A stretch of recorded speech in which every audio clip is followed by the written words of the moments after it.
If you feel that self-worth is holding you back from living the life you know you're here to live, I have an invitation for you today. You'll officially hear more about this soon, but for those who are curious to hear more and who want to get access to a super special price, simply drop me a DM or an email saying worthy to expand and I'll be in touch. You're listening to Permission To, the podcast where we dive into the science and soul of owning your worthiness as a perfectly imperfect human being. I'm your host, Sam Dew, psychotherapist, positive psychology coach, mama to a beautiful 5-year-old Amelie, and passionate advocate for living an inspired life. My aim is to show you that you have full permission to own your worthiness so that you can embrace your true nature and begin walking boldly toward your dreams. Let's dive in.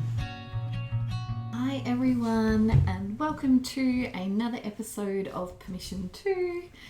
Today I am sitting in my office all rugged up with a warm chai because it is very cold and wet outside. Just feeling really grateful to be here again for part 2 of Permission to Uncover the Sneaky Ways Low Self-Worth Could Be Showing Up for You. And this episode is for all the procrastinators out there. And I'm going to share, how procrastination and self-worth can be interconnected and how low self-worth could be showing up for you as a procrastinator.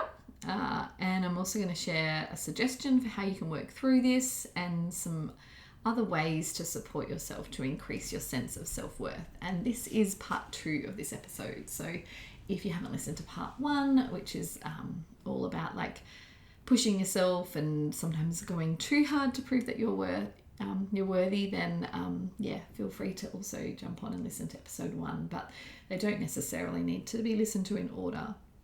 Because, some people are procrastinators and high achievers. Lots of us can have both those challenges in our lives. But some people struggle with procrastination and some people don't. So one thing I will say is that one of the most popular, probably the biggest masterclass I have run to date was on procrastination. And it just seems to be a topic that you and my community just can't get enough of.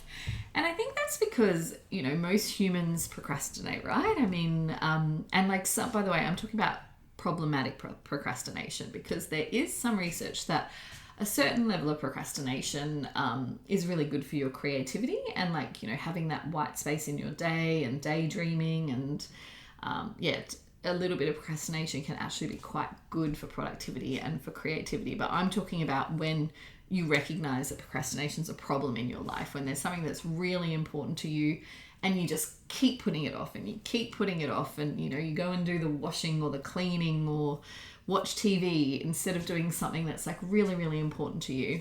But a lot of people have this story when they procrastinate, I'm really lazy, I'm really unmotivated, and that can be kind of a bit of a message that I think society gives us that, people who procrastinate are lazy.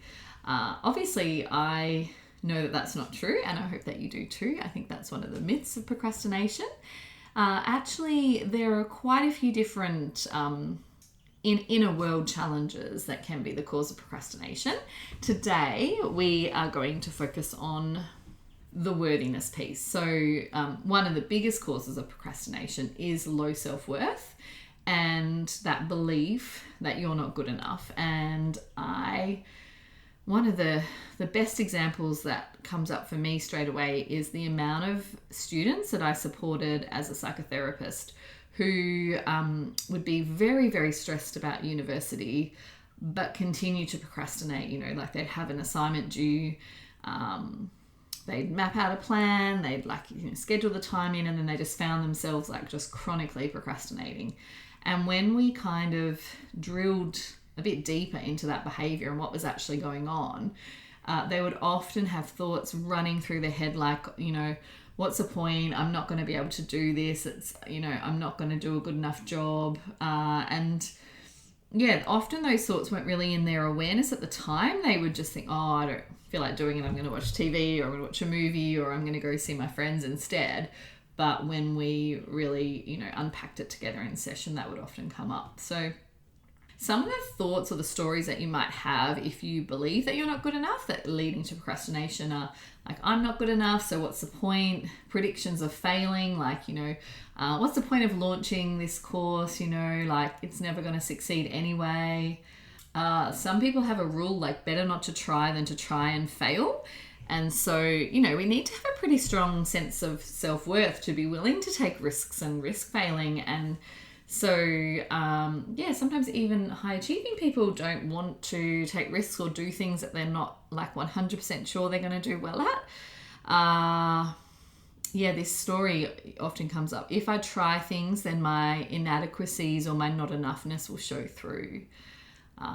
And nothing I ever do works out, so what's the point? So these are just some examples of stories that can sometimes come up for people who believe that they're not good enough or not worthy, and who begin to procrastinate. And I think, firstly, if this is you, just know that you're human. I've been there. I've had to do a lot of work to move through that. I used to get, like, if I was doing something challenging, I would just automatically kind of default to, I won't be able to do that. Like, everyone else can do it, but I won't be able to. Because deep down, I just didn't believe that I was enough and that I knew enough or that I was good enough. So I have worked through this, and it is entirely possible for you too as well. The first way that I would, offer to support yourself to work through this is to recognize that those stories that you were telling yourself are just stories. They're just thoughts. And so, we've got a lot of episodes on mindset work in this podcast that you could go back over. But in a nutshell, like, really asking yourself, like, what evidence have I got that actually I am good enough? What evidence have I got that I am capable? What evidence do I have that, actually I do pretty well when I try new things? And that even if I try something and it doesn't work out, that I will be okay.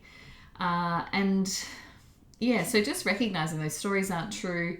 What if the opposite was true? What if actually I'm really, really, going to be amazing at this and I'm just a beginner at the moment? So looking at some like creative ways to reframe those stories. And then, as many of you will be able to guess what I'm about to say, the biggest thing for procrastination is what I call follow the plan, not the mood. So schedule out the tasks that you need to do that you keep procrastinating on, and then break it down into small steps. Set yourself a timer, like a 22-minute kind of Pomodoro or something like that, and just start. And I know that sounds like, come on, Sam, if it was that easy, then I wouldn't be procrastinating. I know that it's really hard. When I say just start, I mean, you're going to probably feel a lot of resistance if it's something you've been procrastinating about a lot. But also what I know to be true is that when you do make a start,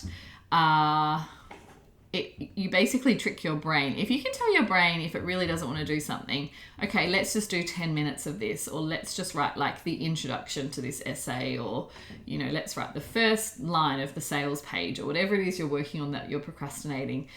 What we know is that once our brain starts doing it, we start to get that momentum and that kind of confidence shift, and then we're more likely to actually keep going. So that's why I said, like, set yourself a 20-minute timer and just commit to giving it your best shot for those 20 minutes. And then you'll be surprised sometimes that you'll end up working, for an hour or more on something that you've been procrastinating on, because you basically tricked your brain to do it. But when you follow the plan and not the mood, the idea is that often we as humans think that we need to wait until we feel good, or we need to feel like until we feel confident or we're in the right mood to do the action.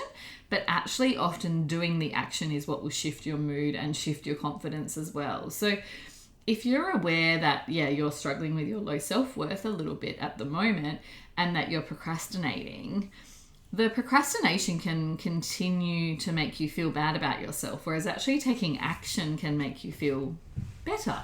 So that's why follow the plan, not the mood is so powerful, like actually getting your diary out, scheduling it and committing to it, even if you don't feel like it. It's also teaching your mind like, hey, I have got discipline. I am in charge here. Even if I don't feel like it, even if I think that I'm not going to do a good enough job or I'm not enough, I'm still going to do it. And I find that action, when you kind of work on that consistently, that actually can also create shifts in your brain. And this isn't about hustling or overworking, because this is almost the opposite of part one of this series, but it's really about if there's something that's really important to you, those things are often the things that we procrastinate on, because they're often the things that are stretching us beyond our comfort zone. Like maybe you want to apply for a TED Talk. I applied for a TED Talk maybe a year or two ago. Obviously I didn't, I was unsuccessful, but you know what, it's okay. Like it feels good sometimes to actually do things and apply for things and not succeed and be okay with it. But what was interesting was that, I did procrastinate quite a lot on that. And I'm so glad that I still took the action anyway. And it's like applying for, I've had women in our community say, oh, thank you so much for this idea of follow the plan, not the mood.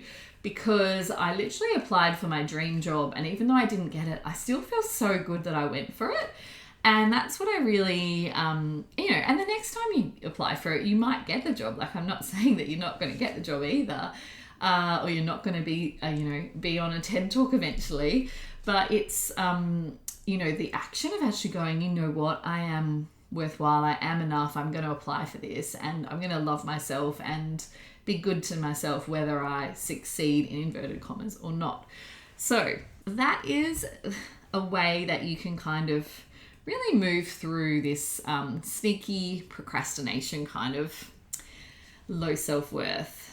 And another way that I'd like to share with you to support yourself, to increase your self-worth overall, is to write out a list of your strengths and positive qualities and to look at this regularly. So I don't mean writing out a list of achievements like, I got this degree or I've done this job or whatever. I mean your personal qualities. So like who you are as a human. Do people say that you're like really caring or funny, or what do you think about yourself? Do you think you're like a warm person, or whatever it is that you really love about yourself? And I know from experience that it can be really, really hard to write like a whole list of this. So if you feel like, oh, my self-worth is so low at the moment that I find it hard to write out some qualities, I invite you to be really gentle and compassionate with yourself, and even just try and start with one. So that's it for this episode, or part 2. I would be so grateful if you are enjoying listening to this podcast. I just want to try and spread the word and get these tools and these messages out to as many humans as possible. So I'd be so grateful if you could leave a 5-star review and share it with your friends and family and anyone in your community who you think would get a lot out of this podcast. I do try to keep the episodes really short because I find that people in my community appreciate short episodes. But I'd love to hear from you. So if you have any questions or you want to understand something further, please send me a DM. And I genuinely mean that I'm really happy to hear from you. See you next week. Mwah!